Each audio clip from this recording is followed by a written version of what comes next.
I have examined maps of the city with the greatest care, yet have never again found the Rue d'Orsay. These maps have not been modern maps alone, for I know that names change. I have, on the contrary, delved deeply into all the antiquities of the place, and have personally explored every region, of whatever name, which could possibly answer to the street I knew as the Rue d'Orsay.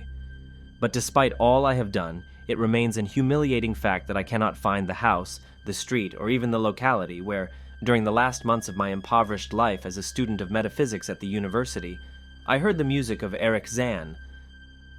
That my memory is broken, I do not wonder, for my health, physical and mental, was gravely disturbed throughout the period of my residence in the Rue d'Orsay, and I recall that I took none of my few acquaintances there. But that I cannot find the place again is both singular and perplexing, for it was within a half-hour's walk of the university and was distinguished by peculiarities which could hardly be forgotten by anyone who had been there. I have never met a person who has seen the Rue d'Orsay. I have never seen another street as narrow and steep as the Rue d'Orsay. It was almost a cliff, closed to all vehicles, consisting in several places of flights of steps, and ending at the top in a lofty ivied wall. Its paving was irregular, sometimes stone slabs, sometimes cobblestones, and sometimes bare earth with struggling greenish-gray vegetation. The houses were tall, peaked-roofed, incredibly old, and crazily leaning backward, forward, and sidewise. Occasionally, an opposite pair, both leaning forward, almost met across the street like an arch, and certainly they kept most of the light from the ground below. There were a few overhead bridges from house to house across the street. The inhabitants of that street impressed me peculiarly. At first I thought it was because they were all silent and reticent, but later decided it was because they were all very old. I do not know how I came to live on such a street, but I was not myself when I moved there.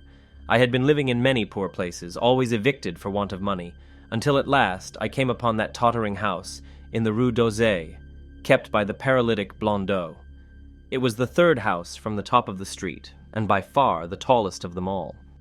My room was on the 5th story, the only inhabited room there since the house was almost empty. On the night I arrived, I heard strange music from the peaked garret overhead, and the next day asked old Blondeau about it. He told me it was an old German viol player, a strange dumb man who signed his name as Erich Zann, and who played evenings in a cheap theater orchestra, adding that Zann's desire to play in the night after his return from the theater was the reason he had chosen this lofty and isolated garret room, whose single gable window was the only point on the street from which one could look over the terminating wall, at the declivity and panorama beyond. Thereafter I heard Zann every night, and although he kept me awake, I was haunted by the weirdness of his music. Knowing little of the art myself, I was yet certain that none of his harmonies had any relation to music I had heard before, and concluded that he was a composer of highly original genius. The longer I listened, the more I was fascinated, until after a week, I resolved to make the old man's acquaintance. One night, as he was returning from his work, I intercepted Zann in the hallway and told him that I would like to know him and be with him when he played. He was a small, lean, bent person, with shabby clothes, blue eyes, grotesque satyr-like face, and nearly bald head, and at my first words seemed both angered and frightened. My obvious friendliness, however, finally melted him, and he grudgingly motioned to me to follow him up the dark, creaking, and rickety attic stairs. His room, one of only 2 in the steeply pitched garret, was on the west side, toward the high wall that formed the upper end of the street. Its size was very great, and seemed the greater because of its extraordinary bareness and neglect.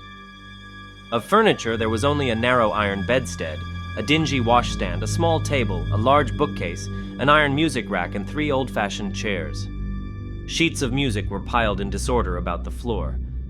The walls were of bare boards, and had probably never known plaster, whilst the abundance of dust and cobwebs made the place seem more deserted than inhabited. Evidently, Erich Zann's world of beauty lay in some far cosmos of the imagination. Motioning me to sit down, the dumb man closed the door, turned the large wooden bolt, and lighted a candle to augment the one he had brought with him. He now removed his vial from its moth-eaten covering, and taking it, seated himself in the least uncomfortable of the chairs. He did not employ the music rack, but offering no choice, and playing from memory, enchanted me for over an hour with strains I had never heard before, strains which must have been of his own devising. To describe their exact nature is impossible for one unversed in music. They were a kind of fugue, with recurrent passages of the most captivating quality, but to me were notable for the absence of any of the weird notes I had overheard from my room below on other occasions. Those haunting notes I had remembered, and had often hummed and whistled inaccurately to myself, so when the player at length laid down his bow, I asked him if he would render some of them. As I began my request, the wrinkled satyr-like face lost the bored placidity it had possessed during the playing, and seemed to show the same curious mixture of anger and fright which I had noticed when first I accosted the old man. For a moment I was inclined to use persuasion, regarding rather lightly the whims of senility, and even tried to awaken my host's weirder mood by whistling a few of the strains to which I had listened the night before. But I did not pursue this course for more than a moment, for when the dumb musician recognized the whistled air, his face grew suddenly distorted with an expression wholly beyond analysis, and his long, cold, bony right hand reached out to stop my mouth and silence the crude imitation. As he did this, he further demonstrated his eccentricity by casting a startled glance toward the lone curtained window, as if fearful of some intruder. A glance doubly absurd, since the garret stood high and inaccessible above all the adjacent roofs, this window being the only point on the steep street, as the concierge had told me, from which one could see over the wall at the summit. The old man's glance brought Blondeau's remark to my mind, and with a certain capriciousness I felt a wish to look out over the wide and dizzying panorama of moonlit roofs and city lights beyond the hilltop, which of all the dwellers in the Rue d'Orsay, only this crabbed musician could see. I moved toward the window and would have drawn aside the nondescript curtains, when with a frightened rage even greater than before the dumb lodger was upon me again, this time motioning with his head toward the door as he nervously strove to drag me thither with both hands. Now, thoroughly disgusted with my host, I ordered him to release me, and told him I would go at once. His clutch relaxed, and as he saw my disgust and offense, his own anger seemed to subside. He tightened his relaxing grip, but this time in a friendly manner, forcing me into a chair, then with an appearance of wistfulness crossing to the littered table, where he wrote many words with a pencil in the labored French of a foreigner. The note which he finally handed me was an appeal for tolerance and forgiveness. Zann said that he was old, lonely, and afflicted with strange fears and nervous disorders connected with his music and with other things. He had enjoyed my listening to his music, and wished I would come again and not mind his eccentricities. But he could not play to another his weird harmonies, and could not bear hearing them from another, nor could he bear having anything in his room touched by another. He had not known until our hallway conversation that I could overhear his playing in my room, and now asked me if I would arrange with Blondeau to take a lower room where I could not hear him in the night. He would, he wrote, defray the difference in rent. As I sat deciphering the execrable French, I felt more lenient toward the old man. He was a victim of physical and nervous suffering, as was I, and my metaphysical studies had taught me kindness. In the silence, there came a slight sound from the window. The shutter must have rattled in the night wind, and for some reason I started almost as violently as did Erich Zann. So when I had finished reading, I shook my host by the hand and departed as a friend. The next day, Blondeau gave me a more expensive room on the third floor, between the apartments of an aged moneylender and the room of a respectable upholsterer. There was no one on the fourth floor. It was not long before I found that Zann's eagerness for my company was not as great as it had seemed while he was persuading me to move down from the fifth story. He did not ask me to call on him, and when I did call, he appeared uneasy and played listlessly. This was always at night. In the day he slept and would admit no one. My liking for him did not grow, though the attic room and the weird music seemed to hold an odd fascination for me. I had a curious desire to look out of that window, over the wall, and down the unseen slope at the glittering roofs and spires which must lie outspread there. Once I went up to the garret during theater hours, when Zann was away, but the door was locked. What I did succeed in doing was to overhear the nocturnal playing of the dumb old man. At first, I would tiptoe up to my old fifth floor, Then I grew bold enough to climb the last creaking staircase to the peaked garret. There, in the narrow hall, outside the bolted door with the covered keyhole, I often heard sounds which filled me with an indefinable dread, the dread of vague wonder and brooding mystery. It was not that the sounds were hideous, for they were not, but that they held vibrations suggesting nothing on this globe of earth, and that at certain intervals they assumed a symphonic quality which I could hardly conceive as produced by one player. Certainly Erich Zann was a genius of wild power. As the weeks passed, the playing grew wilder, whilst the old musician acquired an increasing haggardness and furtiveness, pitiful to behold. He now refused to admit me at any time, and shunned me whenever we met on the stairs. Then one night as I listened at the door, I heard the shrieking viol swell into a chaotic babel of sound, a pandemonium which would have led me to doubt my own shaking sanity had there not come from behind that barred portal a piteous proof that the horror was real, the awful, inarticulate cry which only a mute can utter, and which rises only in moments of the most terrible fear or anguish. I knocked repeatedly at the door, but received no response. Afterward I waited in the black hallway, shivering with cold and fear, till I heard the poor musician's feeble effort to rise from the floor by the aid of a chair. Believing him just conscious after a fainting fit, I renewed my rapping, at the same time calling out my name reassuringly. I heard Zann stumble to the window and close both shutter and sash, then stumble to the door, which he falteringly unfastened to admit me. This time his delight at having me present was real, for his distorted face gleamed with relief while he clutched at my coat as a child clutches at its mother's skirts. Shaking pathetically, the old man forced me into a chair whilst he sank into another, beside which his viol and bow lay carelessly on the floor.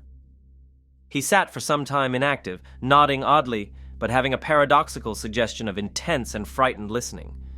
Subsequently, he seemed to be satisfied, and crossing to a chair by the table wrote a brief note, handed it to me, and returned to the table, where he began to write rapidly and incessantly. The note implored me in the name of mercy, and for the sake of my own curiosity, to wait where I was while he prepared a full account in German of all the marvels and terrors which beset him.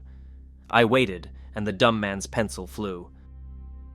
It was perhaps an hour later, while I still waited and while the old musician's feverishly written sheet still continued to pile up, that I saw Zann start as from the hint of a horrible shock. Unmistakably, he was looking at the curtained window and listening shudderingly. Then I half fancied I heard a sound myself, though it was not a horrible sound, but rather an exquisitely low and infinitely distant musical note, suggesting a player in one of the neighboring houses, or in some abode beyond the lofty wall over which I had never been able to look. Upon Zann, the effect was terrible, for dropping his pencil suddenly, he rose, seized his viol, and commenced to rend the night with the wildest playing I had ever heard from his bow, save when listening at the barred door. It would be useless to describe the playing of Erich Zann on that dreadful night. It was more horrible than anything I had ever overheard, because I could now see the expression of his face, and could realize that this time the motive was stark fear. He was trying to make a noise, to ward something off or drown something out. What I could not imagine, awesome though I felt it must be. The playing grew fantastic, delirious, and hysterical, yet kept to the last the qualities of supreme genius, which I knew this strange old man possessed. I recognized the air. It was a wild Hungarian dance popular in the theaters, and I reflected for a moment that this was the first time I had ever heard Zann play the work of another composer. Louder and louder, wilder and wilder, mounted the shrieking and whining of that desperate viol. The player was dripping with an uncanny perspiration and twisted like a monkey, always looking frantically at the curtained window. In his frenzied strains, I could almost see shadowy satyrs and bacchanals dancing and whirling insanely through seething abysses of clouds and smoke and lightning. And then I thought I heard a shriller, steadier note that was not from the viol.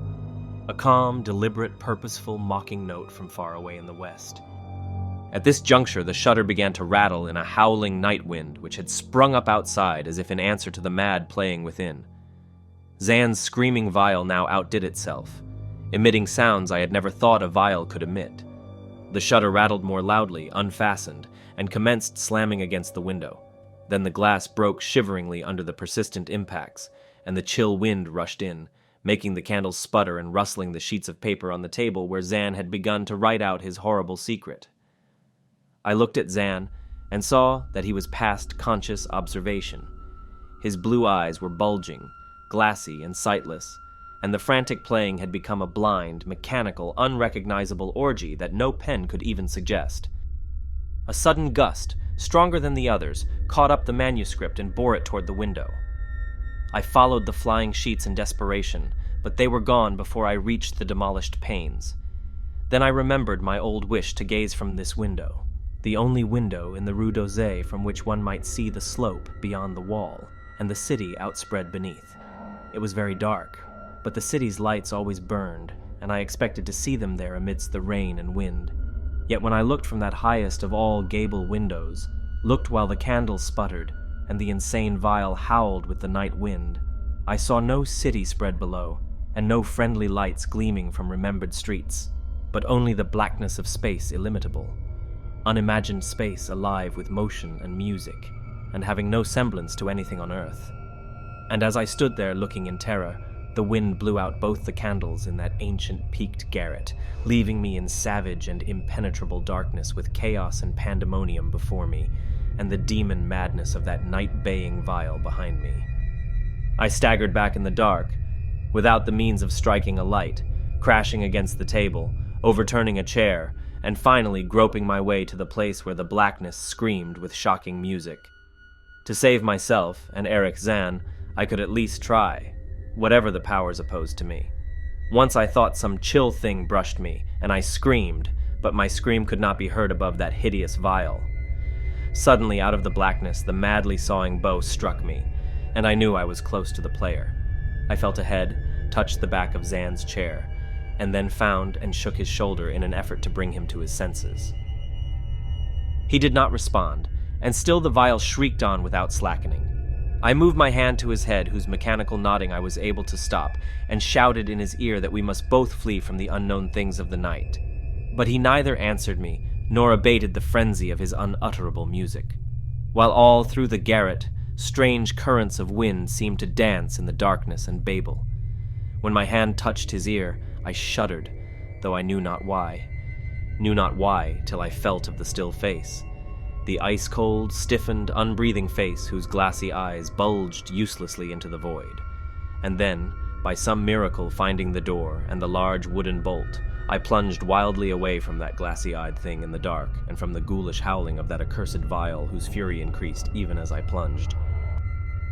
Leaping, floating, flying down those endless stairs through the dark house, racing mindlessly out into the narrow, steep, and ancient street of steps and tottering houses, clattering down steps and over cobbles to the lower streets and the putrid canyon-walled river, panting across the great dark bridge to the broader, healthier streets and boulevards we know. All these are terrible impressions that linger with me. And I recall that there was no wind, and that the moon was out, and that all the lights of the city twinkled. Despite my most careful searches and investigations, I have never since been able to find the Rue d'Orsay. But I am not wholly sorry, either for this or for the loss in undreamable abysses of the closely written sheets which alone could have explained the music of Erich Zann. Despite my most careful searches and investigations, I have never since been able to find the Rue d'Orsay. But I am not wholly sorry, either for this or for the loss in undreamable abysses of the closely written sheets which alone could have explained the music of Erich Zann.